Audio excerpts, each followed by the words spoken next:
This video sponsored by BuyMode. இந்த ஆப்பில் நீங்கள் பர்ச்சேஸ் பண்ணக்கூடிய எல்லா ப்ராடக்ட்டும் உங்களுக்கு ரொம்ப மலிவான விலையிலே கிடைக்குது. இதில் நிறைய ஆஃபர்ஸ் அண்ட் கூப்பன்ஸ் ப்ரொவைட் பண்ணுறாங்க. ஸோ இதோட லிங்க் உங்களுக்கு டிஸ்கிரிப்ஷனில் கொடுக்குறேன், யூஸ் பண்ணி பாருங்கள். அறம்போர் இயக்க தன்னார்வலர்கள் மீது பொய் வழக்கு. சென்னை தரமணி போலீஸ் இன்ஸ்பெக்டருக்கு ரூபாய் 11 அபராதம்.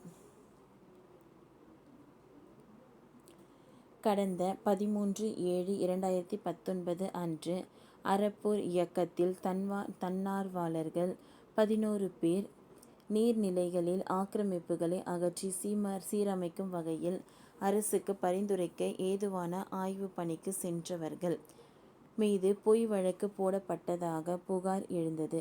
இது தொடர்பாக அறப்போர் இயக்கத்தின் ஒருங்கிணைப்பாளர் ஜெயராம் வெங்கடேசன் தமிழகத்தில் உள்ள மாநில மனித உரிமை ஆணையத்தில் வழக்கு தொடர்ந்தார்.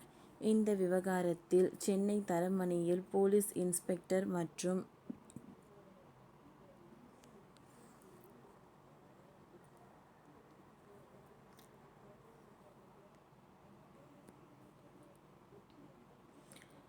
சப் இன்ஸ்பெக்டருக்கு ரூபாய் 11 அபராதம் விதித்து மனித உரிமை ஆணையம் உத்தரவிட்டது. அறப்போர் இயக்கத்தின் ஒருங்கிணைப்பாளர் ஜெயராம் வெங்கடேசன் மாநில மனித உரிமை ஆணையத்தில் மனு ஒன்றை தாக்கல் செய்தார். அந்த மனுவில் அவர் கூறுகையில், கடந்த 13/7/2019 அன்று அறப்போர் இயக்கத்தில் தன்னார்வலர்கள் 11 பேர் நீர்நிலைகளில் ஆக்கிரமிப்புகளை அகற்றி சீரமைக்கும் வகையில் அரசுக்கு பரிந்துரைக்க ஏதுவான ஆய்வு பணிக்காக சென்னை தரமணி பகுதியில் உள்ள கல்லுக்குட்டை ஏரியை பார்வையிட சென்றார். ஆனால் பல்வேறு காரணங்களை போலீசார் மனதில் கொண்டு தன்னார்வலர்கள் மீது பொய் வழக்கு பதிவு செய்து சட்டவிரோதமாக திருமண மண்டபத்தில் அப்பொழுது அடைத்து வைத்தனர். தவறு செய்தவர்களை தண்டிக்கப்பட வேண்டும் என்ற அடிப்படையில் அப்போதைய Taramani police inspector Devaraj, sub inspector Kavitha ஆகியோர் மீது உரிய நடவடிக்கை எடுத்து தன்னார்வலர்களுக்கு இழப்பீடாக தலா ரூபாய் 1 வழங்க உத்தரவிட வேண்டும்.